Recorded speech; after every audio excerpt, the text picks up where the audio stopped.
Hello, and welcome back to Being Miraculous, a podcast by Shweta Shibraman. For those of you tuning in for the very first time, Being Miraculous is a podcast to inspire and live life to its fullest through my journey of self-discovery. Miraculous is the derivative of the Greek word meraki, which means to do an act with complete willingness, undivided attention, and wholehearted devotion. This podcast is a reminder of how we're not alone in this journey and on the simple things we can do to make this life a memorable and a beautiful experience. Are you constantly pressurized by social media and feel like you're losing it trying to keep up with it? You don't have to anymore. Hi, this is Shweta Shibraman and welcome back to a brand new episode on the Being Miraculous podcast. Today, I'm going to be talking about dealing with social media better. Today, we live in a world of likes, shares, upvotes, comments, and follows. And if there's one thing I'm deeply grateful for, it is to have been born in the year I actually did, before the smartphone boom and the social media madness. I know of a time when there was more to friendship than sharing stories on birthdays. I know of a time when good times were just experienced, not captured. I know of a time when you were judged only by who you were in real life and not by the count of your followers online. I know of a time when actions counted more than tall ideals and intentions. But that memory is soon fading away. The more we wake up to the informational overload in terms of notifications and social updates, the more we go down the rabbit hole of no redemption. Today the lines blur between truth and untruth, making it harder to discern what's important. We judge an individual based on their online presence even before we exchange a conversation with them. We judge ourselves every time we click on social media and consume stories of someone else's life and pressurize ourselves for not doing enough or being happy enough. I read this online somewhere and it felt on point when it said, existing in a digital space comes with a particular pressure to maintain an online identity, and after some time this can be burdensome. And the more we communicate over screens, the lesser we connect with our friends, family, and ourselves in real life. We're so much focused on projecting ourselves in a certain way that we forget what is real. This piece of life off screen. I get it, how addictive it can be. I've been there myself where I spend 6 hours or more scrolling through social media. It is an easy distraction for you to let go of all the small worries in real life, but it adds zero value to your life in reality. Should we blame the technology though? Advancements in technology have improved the quality of our lives in ways beyond our imagination. My words would have never reached your ears if not for these technological innovations. What has happened is that we are yet to train our minds on how to deal with this constant source of information. Remember, our brains are wired for survival throughout its evolution, so it's constantly aroused by new information.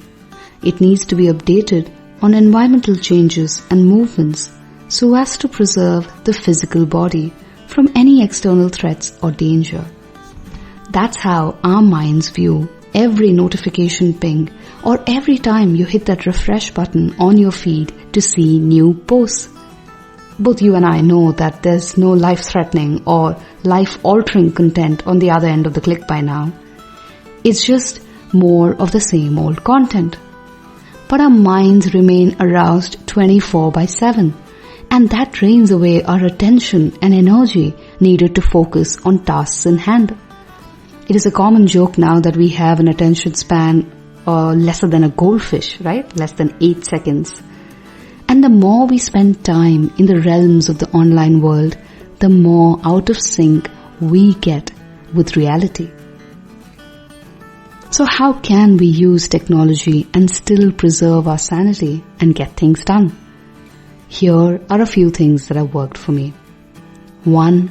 Disconnect time and again. Social media can be stressful.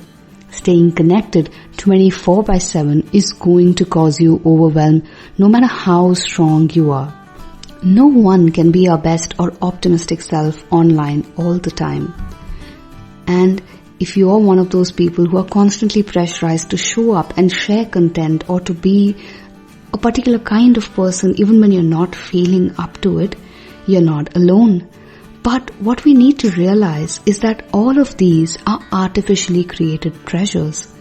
We can choose to let it go. Remember that you can turn off notifications.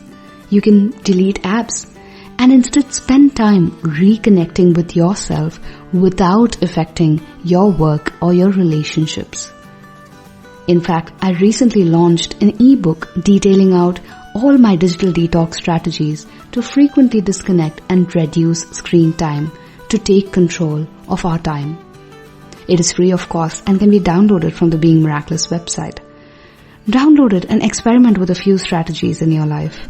Believe me, even a few hours of no screen time can uplift your mood like no other. 2. Detach from your projected identity. Be able to discern that what you show here is just a part of who you are.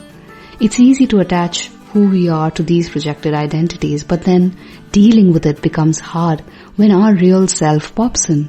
And it will always pop in every now and then. So spend time reflecting and knowing yourself better in reality so that it doesn't come as a rude shock, and learn to accept yourself. And know that your social media presence is but a part of you and can never be the whole. This also helps in dealing with insecurities of lesser followership, internet trolls, hate comments, as you can detach these attacks from the rest of your identity. 3. We all have our shadows.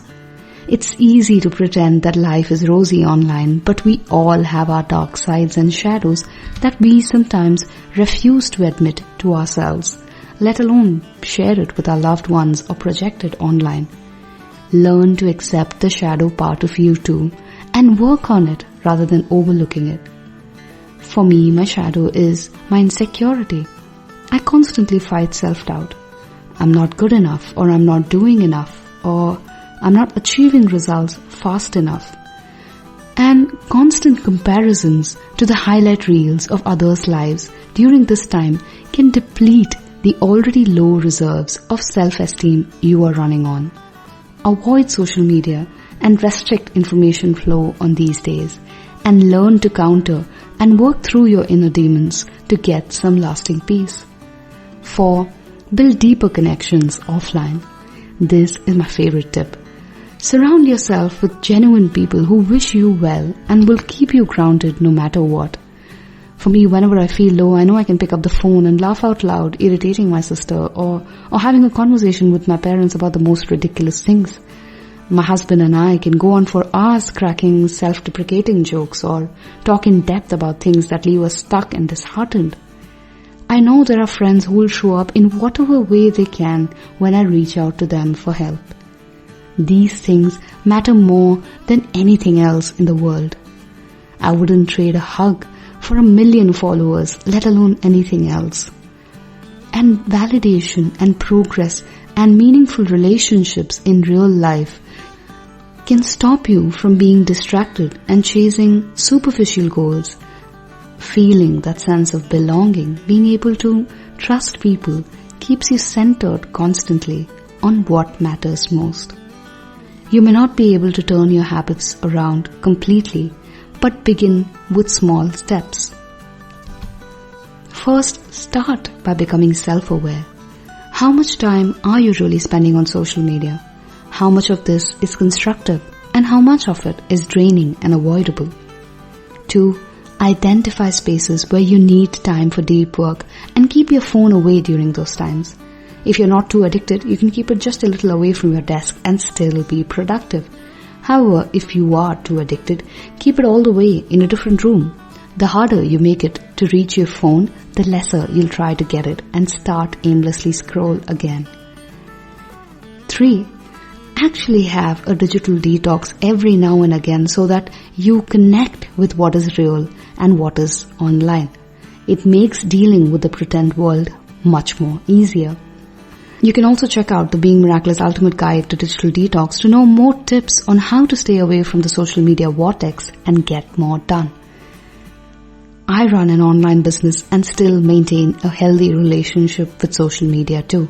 It can be constructive if used well. So don't blame it on the technology or the algorithm. The choice has always been and is still yours. So make it count. Also, have you checked out our Being Miraculous membership yet? We are discussing productivity all of March there. So, if you are interested in getting some interesting perspectives, actionable insights, and intriguing conversations with a like-minded tribe that's aspiring to get more done, join us and let's do it together. Until we meet again, this is Shweta Shivaraman signing off, hoping you have a fabulous week ahead.